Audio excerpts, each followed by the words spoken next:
Welcome to the Best 5-Minute Wine Podcast. I'm your host, Forrest Kelly. From the seed to the glass, wine has a past. Our aim at the Best 5-Minute Wine Podcast is to look for adventure at wineries around the globe. After all, great minds think alike. Let's start the adventure. Our featured winery is...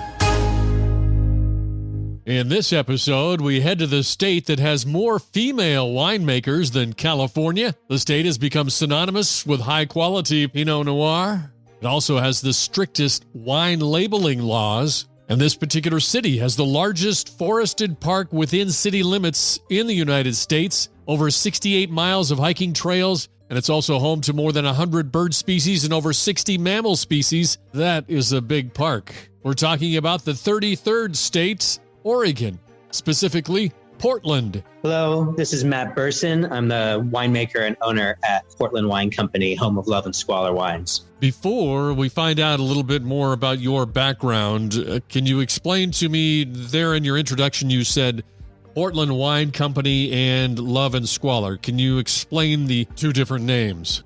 The overarching business is Portland Wine Company, as is the physical edifice where we make the wine. And we make multiple things here at Portland Wine Company and under the umbrella of Portland Wine Company. But the main brand and what we started out with is called Love Squalor. Love Squalor is a phrase stolen from J.D. Salinger, who wrote a short story called For Esme with Love Squalor. And now the story has nothing to do with wine or Oregon or really anything to do with our project. But when I came across that phrase, when I was hunting high and low for a good name for my wine project, for my wine brand, I came across that story, which I'd read before. And that phrase, I was like, that's it. Love Squalor. That's my experience, at least so far, in winemaking. It's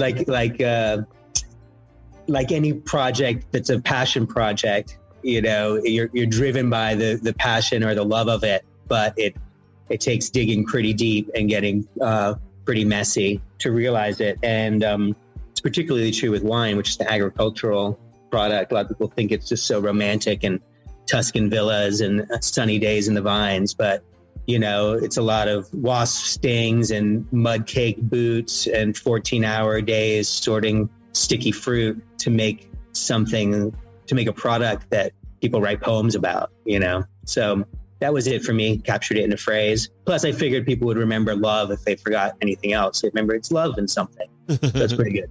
That makes sense. To get where you are running Portland Wine Company and Love Squalor, let's get a little bit about your background. You know, I born in New York, lived in London for 6 years and traveled around in a camper bus with my sort of semi-hippie parents. They weren't total dropouts, but they knew how to have some fun. And then we moved back and settled in California, which is where I went to finish high school and went to UC Berkeley. After graduating UC Berkeley, I was trying to be a freelance journalist. I thought that sounded pretty fun. And in the meantime, to make ends meet, I started waiting tables, as you do. And turns out I was a lot better at waiting tables, and it was a lot more lucrative than trying to pitch stories to independent weekly newspapers. So I decided to go all in, and I really got into it. And in the course of that, was exposed to lots of different wine and food that I had never had the opportunity before, you know, definitely eating and drinking above my pay grade. So I started sitting in on the wine tastings when the wine reps would come in to sell wine to the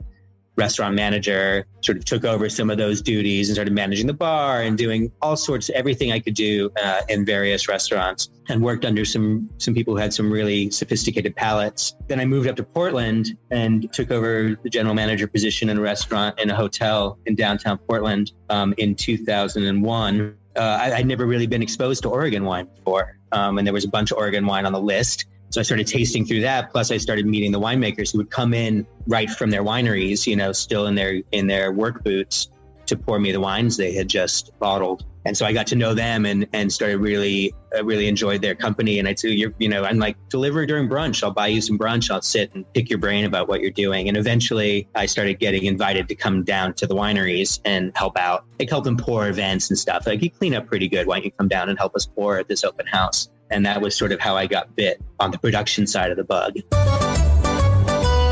Thank you for listening. I'm Forrest Kelly. This episode of the Best 5-Minute Wine Podcast was produced by iHizza. If you like the show, please tell your friends and pets and subscribe. Until next time, pour the wine and ponder your next adventure.